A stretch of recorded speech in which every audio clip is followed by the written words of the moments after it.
Complete fitness किसको कहते हैं? जब हम मेंटली और फिजिकली फिट होते हैं। तो हमें जो खेल हम खेलते हैं उससे हमें मेंटली और फिजिकली बड़ा सुकून मिलता है। आप खेल के जब जाते हो तो खुश रहते हो ना। तो खुश रहने का मतलब है कि एक सेरोटोनिन है जो हम रिलीज़ करते हैं जब हम खेलते हैं, तो that is known as a good feel factor. और जब आप खेलते हो उसके बाद आप खुश रहते हो। अब इस बच्चे ने बताया कि हम खेलते हैं और हमारा समय बेस्ट यूज़ होता है। तो जो बच्चे नहीं खेलते, आपको पता है वो क्या करते हैं? वो ड्रग्स में पड़ जाते हैं। वो उनकी संगति गलत हो जाती है। आपने देखा होगा ना कि अब आप बच्चे हो तो आप में बहुत एनर्जी है, तो आपकी एनर्जी को चैनलाइज करने का सबसे बेस्ट तरीका है कि आपको खिलाया जाए।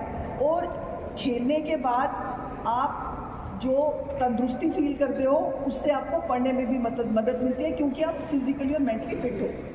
तो जो बच्चे इस तरफ नहीं जाते वो फिर ड्रग्स की तरफ जाते हैं। आज मैं सुबह निकली, कल हमारा प्रोग्राम बना कि हमें आना है, तो बीच में वो फायरिंग वगैरह रही तो हम लोग आ नहीं पाए। तो मैंने सोचा कि अब थोड़ा टाइम है, मैं जम्मू से निकलूँगी। तो मैंने पवन जी को बोला कि मैं चाहती हूँ कि बच्चों को आजकल क्योंकि मैं नेशनल एंटी डोपिंग एजेंसी की जो बोर्ड मेंबर हूँ, और मैं देख रही हूँ कि स्कूल नेशनल गेम्स में इतने सारे बच्चे डोपिंग के केसेस में फंस रहे हैं। हर बच्चा से उसकी ताकत कैसे बढ़े और वो लोग कैसे ज़्यादा खेले। वो अपना घर का खाना खाना है, जो घर में आपको डाइट मिलती है, आपको सुबह दूध मिलता है, आपको रोटी मिलती है, आपको सब्ज़ी मिलती है। जो आप घर का खाना खाते हो वही बेस्ट फूड है आपके लिए।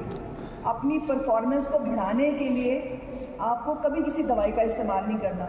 आपको पता है कुछ बच्चों को कि कुछ बच्चे जो हैं वो दवाइयाँ खाते हैं कंपटीशन के दौरान। मालूम है किसी बच्चे को कि डोपिंग क्या होता है? मालूम है? कोई बच्चा बताएगा? किसी बच्चे को मालूम नहीं है?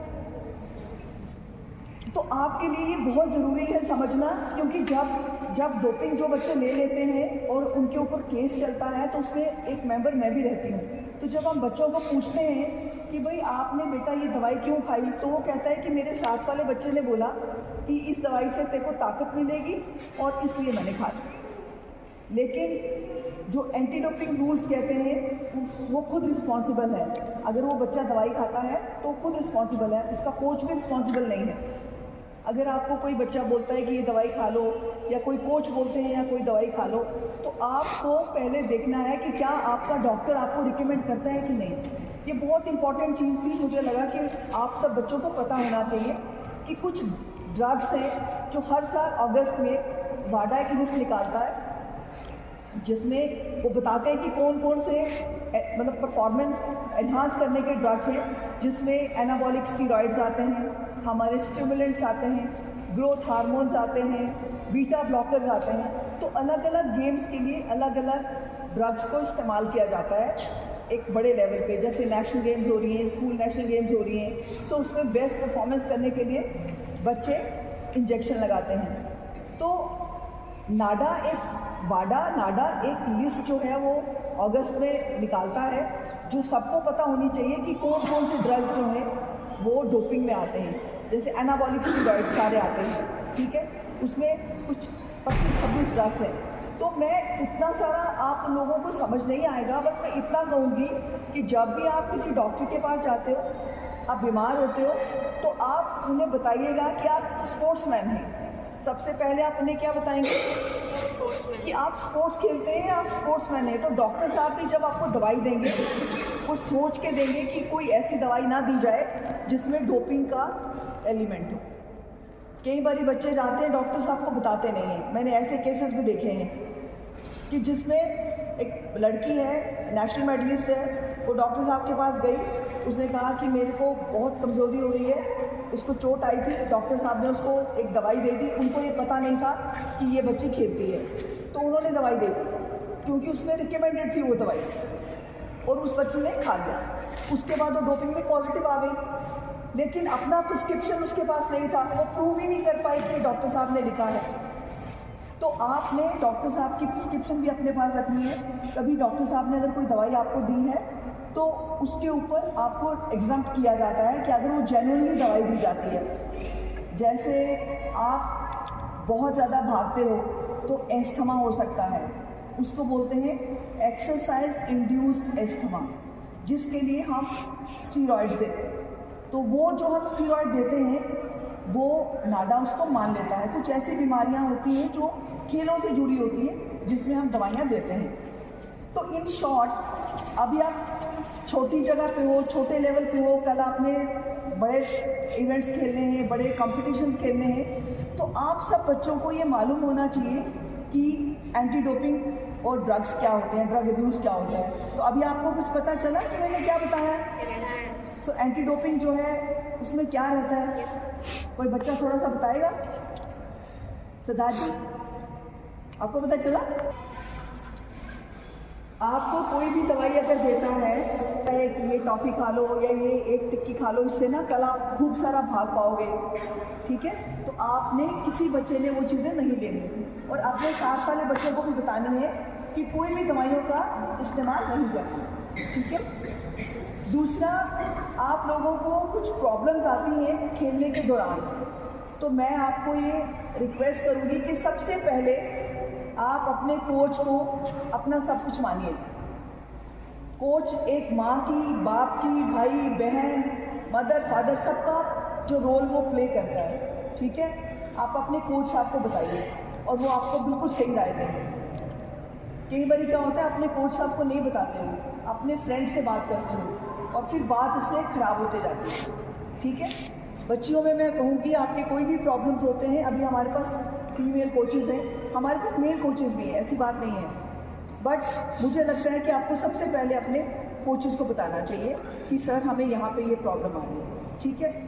और दूसरी इम्पॉर्टेंट चीज़ जो मैंने आज महसूस की है कि बच्चों का खाना जो है वो जंक फूड बहुत ज़्यादा है ना? मोमोज़, आपने देखे नहीं है मोमोज़ बनते कैसे हैं? अगर आपकी मम्मी बनाती है तो ज़रूर खाइए, अगर आपको बाहर से लाना है तो प्लीज़ मत खाइए। बिकॉज मैं इसके पहले health officer Jammu municipal corporation थी और मेरा रोज़ एक छापा रहता था एक रेडी पे, जो मोमो बनते हैं बड़ी ही अनहाइजीनिक कंडीशन में बनाते हैं, ठीक है?